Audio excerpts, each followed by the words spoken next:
Imagine, just for a second, that you're starving, right? So you steal a single loaf of bread. Today, depending on where you live, that might get you a fine, maybe some community service, or a short stint in a local jail. But history? Oh man, history was absolutely not that forgiving. So let's dive into this explainer and see how centuries ago, a tiny offense like taking some bread wasn't just a slap on the wrist, it was something that could literally alter the entire course of your life forever. Seriously, back then, that one stolen loaf could cost you a broken hand, or it could mean severe, life-ruining public humiliation, or in some really tragic cases, a painful execution. Throughout history, human societies have come up with ways to combat crime that just seem absolutely wild to us today. Some of these punishments were purely designed to make a person suffer, but others, they were massive theatrical spectacles designed specifically to terrify the whole population into submission.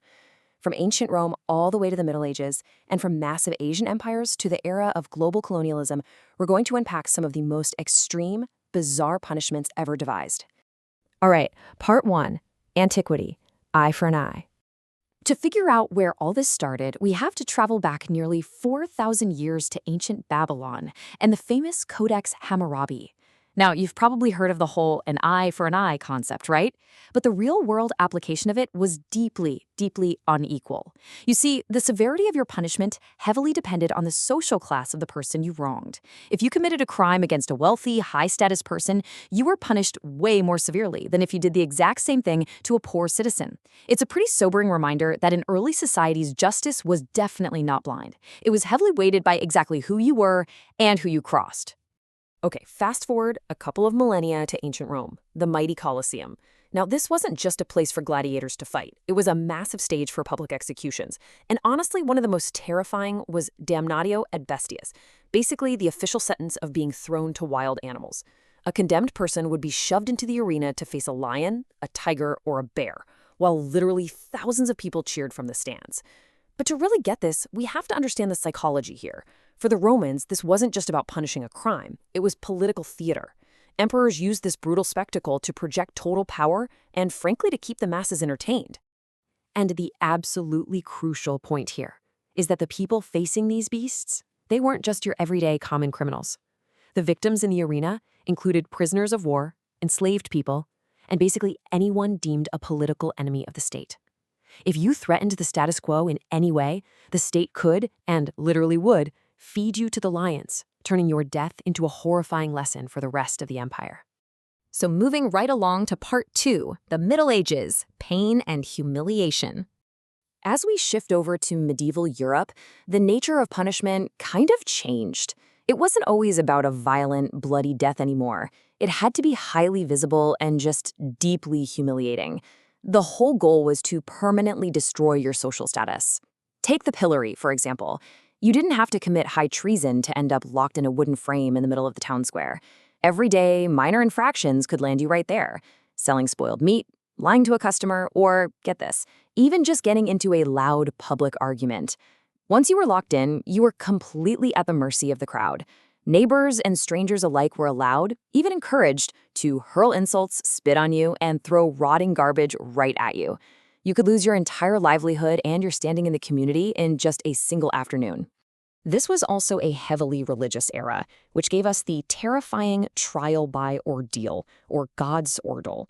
Basically, in a time with practically zero scientific understanding, people actually believed God would step in and directly point out the guilty party. So a suspect might be forced to hold a red-hot glowing piece of iron. Then their scorched hand would be bandaged up. After a few days, they'd take the bandages off. If the wound was healing nicely, well, God had proven you innocent.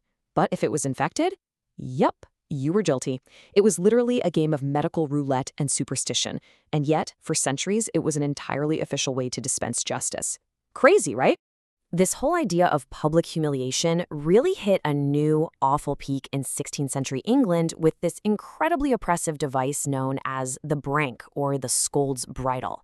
This was a heavy metal mask, and it was used almost exclusively against women who were accused of talking too much, gossiping, or just general disobedience. It often had a metal plate covered in spikes that went right inside the mouth to physically stop them from speaking. Then the woman was paraded through the streets. I mean, this tells us volumes about the social norms back then. This wasn't about justice. It was a cruel, calculated tool meant to enforce strict behavioral compliance and just silence women completely.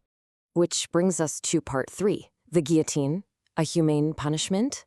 So our journey takes us to 18th century France. Before the Revolution, executions there were wildly unequal. If you were poor, you were probably looking at a really slow, agonizing hanging. But if you were a noble, you actually got the privilege, if you can even call it that, of a swift beheading by a sword. So believe it or not, the guillotine was actually championed to be this great equalizer. The whole idea was that whether you were a poor peasant or a wealthy prince, you would receive the exact same swift, supposedly humane, and painless punishment. Yet, as history so often does, things took an incredibly dark turn. Invented for equal justice, the guillotine quickly spiraled into the ultimate symbol of the Reign of Terror. Because the machine was just so efficient, it could be used on a massive industrial scale. Thousands upon thousands of people met their end beneath its dropping blade, including King Louis XVI and Queen Marie Antoinette. What started as this Enlightenment ideal of humane equality literally transformed into a factory of death. Let's look further afield. Part 4, Asia and Colonialism, Extreme Measures.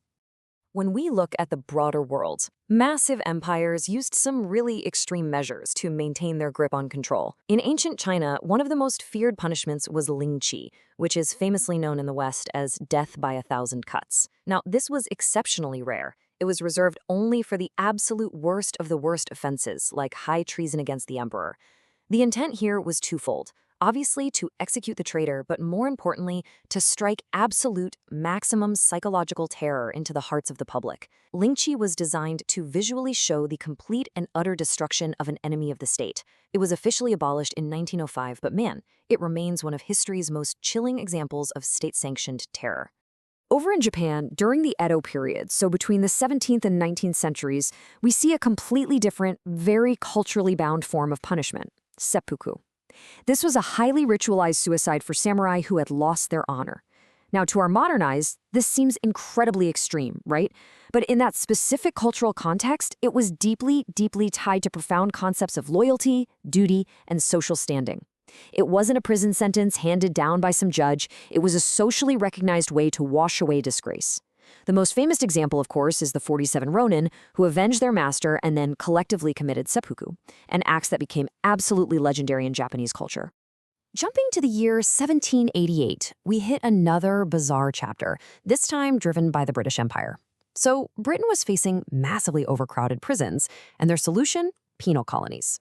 If you committed a crime, and I'm talking even something incredibly minor, like stealing a handkerchief, you could be sentenced to years of banishment. Thousands of convicts were loaded onto ships and transported entirely across the globe to Australia.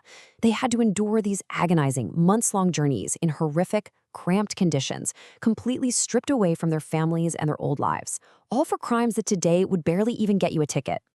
And that brings us to part 5, the mirror of society. As we finally moved into the 19th and 20th centuries, a major shift occurred. Looking at this timeline, you can really trace a fascinating evolution.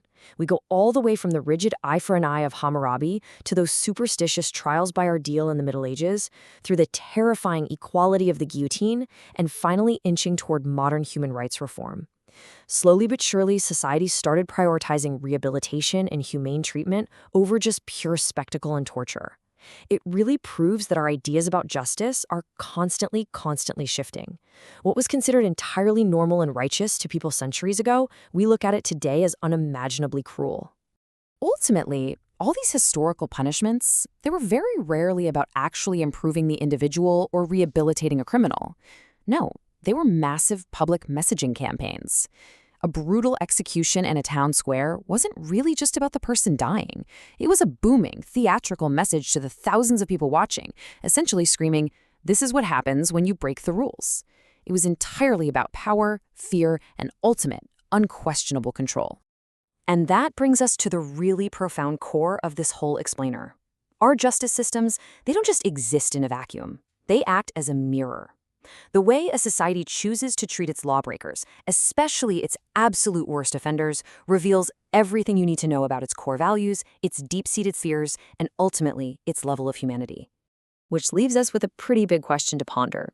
Centuries from now, when historians look back at our modern justice systems, what practices do you think they'll find utterly bizarre or barbaric? Did this explainer surprise you? If it did, make sure to hit that subscribe button so you don't miss our next deep dive.